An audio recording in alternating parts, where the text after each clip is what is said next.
SIR और election commission को vote बढ़ाने के लिए काम करना चाहिए कि वोट बढ़ें। और मैंने जैसा कहा और फिर कहता हूं कि यूपी में 3 करोड़ से ज्यादा वोट कटने जा रहे हैं। अगर आप सोचें 3 करोड़ वोट अगर कट जाएंगे और बीजेपी इलेक्शन कमीशन मिलकर के ये साजिश कर रहे हैं कि जहां जहां बीजेपी हारी है वहां पर वोट ज्यादा काट दें, तो ये तो साजिश है। लोकतंत्र में, डेमोक्रेसी में साजिश है। और ये एसआईआर नहीं है, एसआईआर के बहाने एनआरसी है। जो एनआरसी ये सीधी लागू नहीं कर सकते थे, वो एनआरसी लेकर के आए हैं। ये लोगों के कागज ढूंढवा रहे हैं।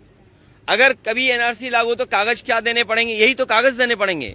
और फिर आप लोग तो एक उस शहर के जो टेक्नोलॉजी को समझते हैं, आधार को आधार ही नहीं मान रहे हैं। ये सबसे बड़ा दुर्भाग्य है कि आधार में हमारे रेटिना की इमेजेस हैं, हमारे फिंगरप्रिंट्स हैं, हमारा पूरा डिटेल उसके अंदर है। हम आधार को आधार ही नहीं मान रहे हैं और एसआईआर करा रहे हैं, जिससे लोग परेशान हैं। इन्होंने नोटबंदी में परेशान किया, जीएसटी से उद्योगपतियों को परेशान किया, कोविड में परेशान किया और अब एसआईआर से परेशान कर रहे हैं। क्या सोच सकते हैं आप यूपी में 3 करोड़ से ज्यादा वोट कट जाए? तो ये कैसी डेमोक्रेसी है? अगर हमें वोट ही नहीं डालेंगे हम, तो फिर लोकतंत्र को कैसे बचाएंगे? अभी हम बाबा साहब भीमराव अम्बेडकर जी की प्रतिमा देखते हुए आ रहे थे।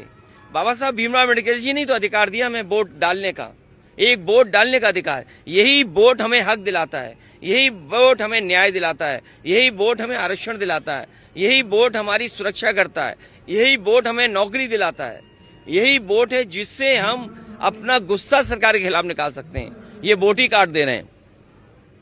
ये बीजेपी की साजिश है। सर, और एक तरफ यहाँ पे